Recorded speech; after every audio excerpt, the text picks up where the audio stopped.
Hi friends, welcome to Shruti hair style channel. இன்றைக்கி ஒரே ஒரு ஹேர் பின் யூஸ் பண்ணி போடுற மாதிரி ஒரு ஹேர் ஸ்டைல் தான் பார்க்க போகிறோம். அந்த ஹேர் ஸ்டைலுக்கு ஃபஸ்ட்டு நம்ம ஃப்ரண்ட்டில் ரெண்டு பக்கமும் சைட் பார்ட்டிஷன் கொஞ்சமாக எடுத்து, அந்த கொஞ்சமாக எடுக்கிறது வந்து கொஞ்சம் திக்காக எடுத்துக்கோங்க. கொஞ்சம் குவான்டிட்டி ஜாஸ்தியாக எடுத்துக்கோங்க, அப்போ தான் நல்லாயிருக்கும், க்ரிப்பாக இருக்கும். ஸோ இந்த மாதிரி சைடில் ஹேர் கொஞ்சம் எடுத்து, ரெண்டு பக்கமும் எடுத்து ரெண்டையும் சேர்த்து ஒரு ஹேர் பேண்ட் போட்டுக்கோங்க. போட்டுக்கிட்டு அதுக்கப்புறம் அதை இன்வெர்ட்டடாக ஒரு ட்விஸ்ட் பண்ணணும். ட்விஸ்ட் பண்ணி விட்டோம்னா இந்த மாதிரி ஒரு லுக் கிடைக்கும். அதுக்கப்புறம் மீதி இருக்கிற ஹேரெல்லாம் சேர்த்து ஒரு ஹேர் பேண்ட் போட்டுக்கணும்.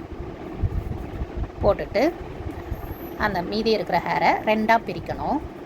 ரெண்டாக பிரிச்சுட்டு நம்ம மேலே போட்டிருக்கோம் இல்லையா ஹேர் பேண்ட், அந்த ஹேர் பேண்ட் வழியாக உள் பக்கமாக விட்டு வெளிப்பக்கமாக வந்து நம்ம அந்த ஹேரை எடுக்கணும் ரெண்டு பக்கமும்.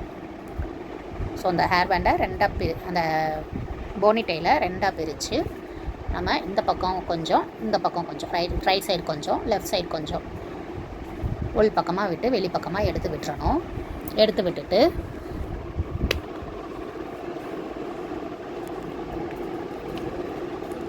அந்த அவுட்வேர்டாக எடுத்து விட்ருக்கோம் இல்லையா, அதை நம்ம இந்த ஹேர் வழியாக உள் பக்கமாக எடுத்து விடணும்.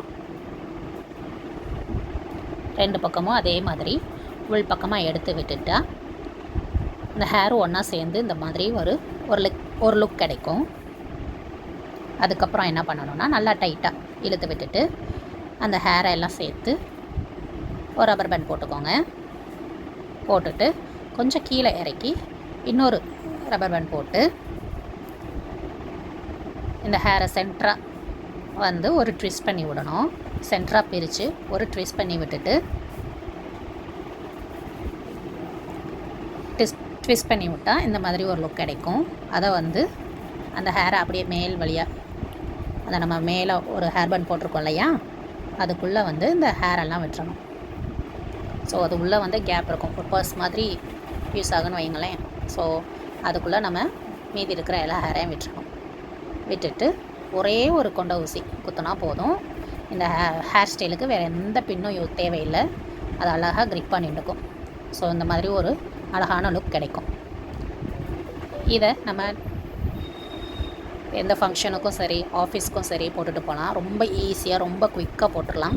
இந்த மாதிரி ஹேர் கோம் ஸ்டைலில் கிளிப்ஸ் நிறையா கிடைக்கும், பியர்ல்ஸ் வச்ச கிளிப்ஸ் எல்லாம் இருக்குது. ஸோ அந்த மாதிரி வாங்கி நம்ம போட்டோம்னா ரொம்ப அழகாக ஒரு லுக் கிடைக்கும். தேங்க்ஸ் ஃபார் வாட்சிங்.